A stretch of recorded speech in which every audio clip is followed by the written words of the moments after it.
Have you ever looked at some huge piece of software and just wondered, how did they even build that? Well, it turns out sometimes the best approach isn't like writing a book where you can go back and edit. It's more like building a skyscraper. You plan everything out and then you build it floor by floor. So how do you build software like a skyscraper? Well, that's what we're here to talk about. The secret is in a really classic, super structured method where, and this is key, every single step is planned out before anyone even thinks about writing code. It's all about that perfect blueprint. All right, so here's what we've got on the agenda. We're going to walk through that blueprint together. First, we'll cover what the waterfall model actually is. Then we'll break down its 5 distinct phases. We'll look at its pros and cons, check out a real-world example, and wrap things up by asking a big question. Is a blueprint always the best plan? Okay, let's get into it. We'll start with the basics. What in the world is this architectural plan for software? So the waterfall model, it's a pretty traditional way of developing software, and the name gives you a huge clue. It works, well, like a waterfall.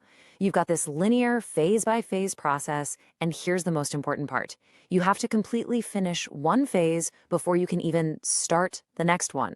And just like a real waterfall, there's absolutely no going back up. So what's at the core of this thing? Let's look at its DNA. First off, it's sequential. That means it's a super strict step-by-step process, no skipping ahead. It's also incredibly document-driven. I mean, there is a paper trail for everything. Every stage has a huge emphasis on quality control, and the whole process is built on some seriously detailed planning right at the beginning. You know, the name of the game here is predictability. You're basically trading flexibility for certainty. All right, so let's get to the fun part, the actual construction process. Let's see how this thing gets built one phase at a time. We're going to break down the 5 distinct stages of the waterfall model. And here they are. You've got requirements, then design, then development, followed by testing, and finally maintenance. See, each one flows right into the next, just like, well, a waterfall. Okay, phase 1, requirements. This is where it all begins. The goal sounds simple, but it's absolutely critical. You have to understand and document exactly what the customer wants. The main thing that comes out of this phase is a big document called the Software Requirement Specification, or SRS.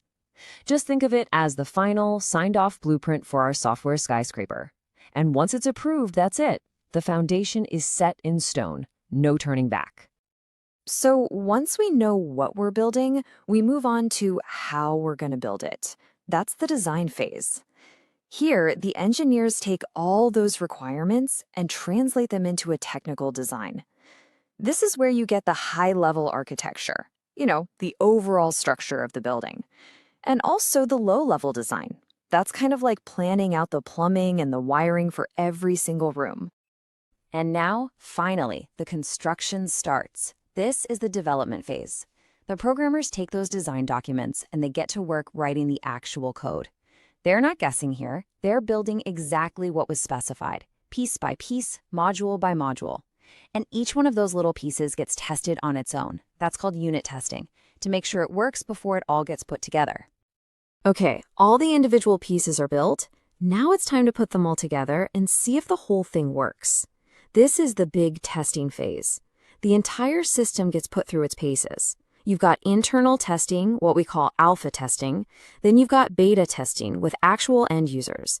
And then for the final step, the customer gives the official sign-off in acceptance testing. Once that's done, boom, it's ready to go live. But wait, we're not done just because it's launched. The project moves into the maintenance phase, and this is all about keeping the software humming along nicely out in the real world. This can mean fixing bugs that pop up, maybe enhancing some features, or adapting the software so it can run on a new operating system or new hardware. Okay, so we've seen the whole process step by step. But you might be thinking, wow, that sounds really rigid. So why would anyone choose this model? Well, let's dig into its strengths and really understand the power you get from building on such a solid pre-planned foundation.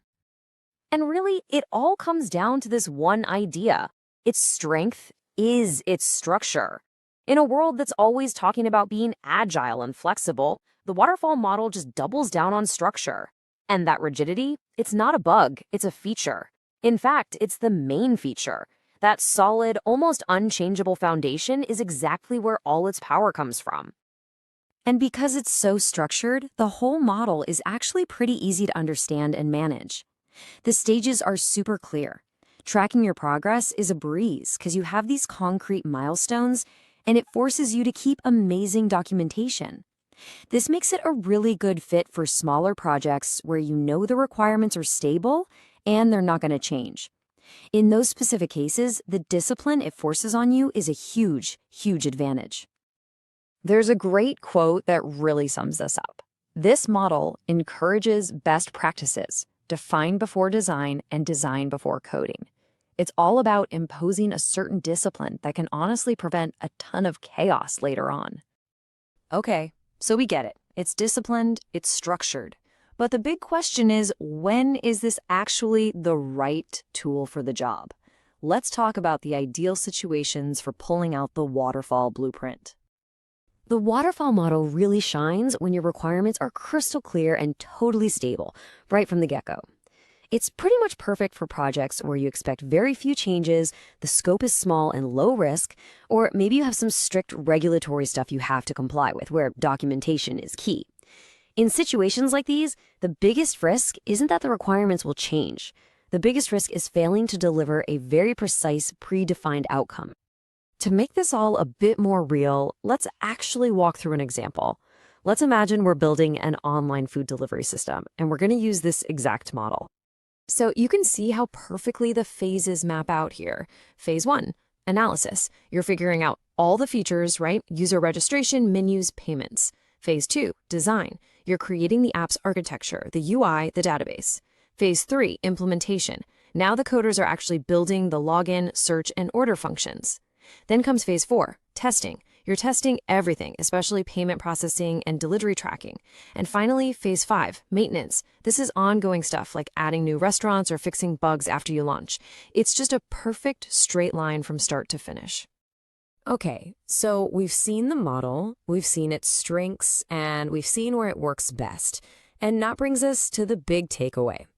In the world we live in today, which is so fast-paced, is a fixed blueprint really always the best way to build something?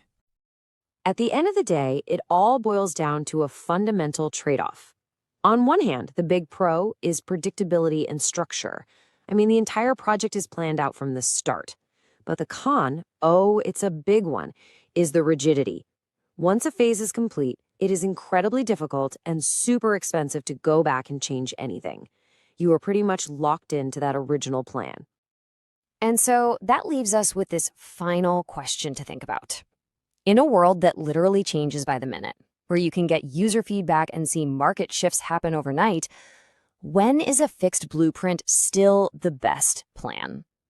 That's a really crucial question that pretty much any team has to ask themselves before starting a new project.